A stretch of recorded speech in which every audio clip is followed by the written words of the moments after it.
T. Lieutenant Colonel, retired U.S. Army Reserve, 3 combat tours in Iraq, 32 years of service in the United States Army, Army Reserve, and Army National Guard. And I'm here today not as a candidate, making that disclaimer. I am here to express my outrage at the meeting in Quantico, Virginia, between Hegseth, Trump, and all of the senior officers in the United States military and the senior NCO Corps. Those generals, admirals, and senior NCOs sat there in stone-faced silence, listening to the most outrageous speeches ever made in United States military history by the Secretary of Defense and the President of the United States. Secretary of Defense, on his ridiculous rant, trying to take to school generals, admirals, senior NCOs with 10 times the leadership ability, the education, and the experience that the failed Major Hegseth could ever begin to understand. And then they have to listen to the cognitively declined President of the United States, who I would now name as Dictator of the United States, tell this audience that they will be expected to wage war against the American people. That's exactly what Trump said. So don't get on here and try to tell me that he didn't say it. Training grounds in American cities. What does that mean? They're going to go in locked and loaded into American cities, American neighborhoods, and use American citizens as pop-up targets on a live fire training range? This is absolutely astounding abuse of power, which makes, by my estimation, Donald Trump a domestic enemy of the Constitution. Because my oath is to the Constitution, and don't you think for 1 minute, Mr. Trump, that there aren't millions of other veterans and retirees that feel exactly the same way. We are enraged. We are beyond enraged. And we will protest peacefully. And we will go out and vote for the candidates of our choice in the 2026 midterm election, which you better not even try to stop. If you try to stop that by force, that's the nightmare scenario. And I'm not saying by violence, I'm saying politically, basically, you're done, Trump. You're done, Hegseth. It won't be long before you're politically thrown down that dark, deep hole. But don't think it's not going to cause a lot of trauma on the American people as they clutch to the roots of the hole on the way down, trying to survive something that they cannot possibly survive, because this nation is a republic and it will not fall to a fascist regime.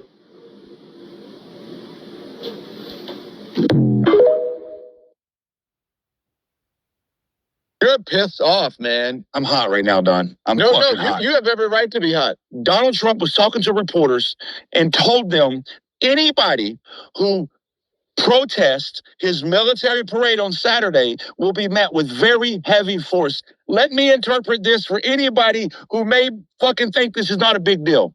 Tyranny is defined by government oppression of our human and civil rights. Mm-hmm. This is a civil, constitutionally protected right to assemble, to protest, to speak our voices, to speak our mind. We are allowed to protest as long as we do it within the confines of the law. And when the government is telling you that that protest will be met with governmental force, ladies and gentlemen, we have entered a new era of America. This is unacceptable. This is disgusting. This is tyranny. It's tyranny by an autocrat who said he wanted to be a dictator on day one. This is not what America is supposed to be. But I'm nervous for us. Because what president would say, if you exercise your rights under the Constitution, that you are going to be met with force. And what president says that? That's not a real president. That's a fucking dictator. Don, I want you to close your eyes and imagine Barack Obama saying those words. Oh my gosh, the right would have gone crazy. I'm going to go ahead and tell Donald Trump and all his sycophants this. Fuck you. I'll see you Saturday.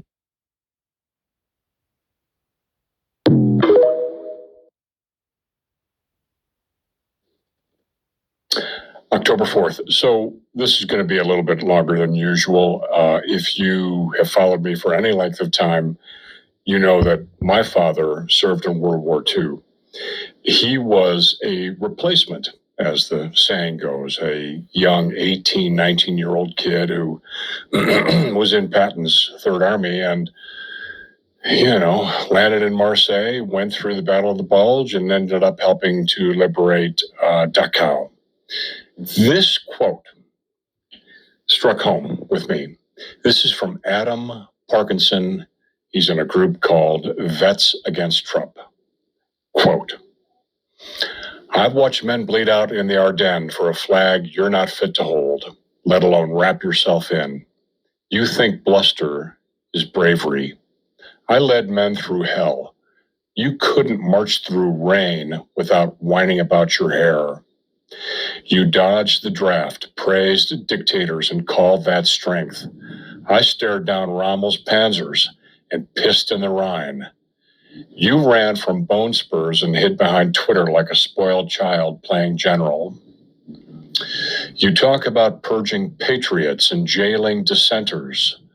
That's not power. That's cowardice in a cheap suit and a clip-on tie. I fought Nazis. You invite them. I liberated camps. You threatened to build new ones. I defended democracy with a 45 and a tank. You disgrace it with a pen and a podium. So let's be clear, sunshine. If you'd stood in front of me in 44 spewing this treasonous filth, I'd have you court-martialed so fast your gold toilet would have flushed itself. You're a disgrace to the presidency and this republic. And if you keep dragging this country toward dictatorship, history won't salute you, it'll spit. Army Staff Sergeant who fought World War II, shared by Vets Against Trump. It sums it up perfectly. I think my father is turning in his grave. He knew the difference between bluster and real men. Thanks. Talk soon.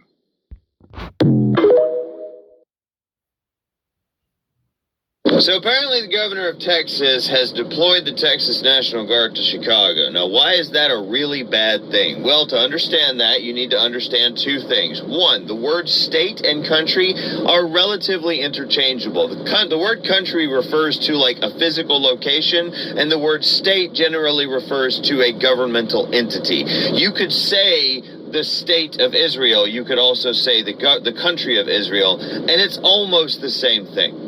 Thing number two that you need to understand, the United States of America is a country, but it's not a state. It is a collection of states that have come together and decided to form a union and kind of oversee each other and help each other out.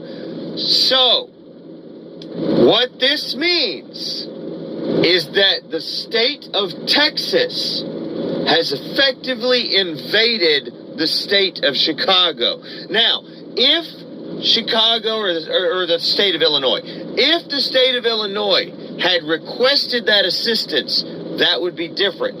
That is why we can do things like send Texas, Kansas, Nebraska National Guard to Louisiana to help with flood assistance during hurricanes and things of that nature. But if a state has said, we do not want you here, and another state sends their military anyway, that is by definition an invasion of force.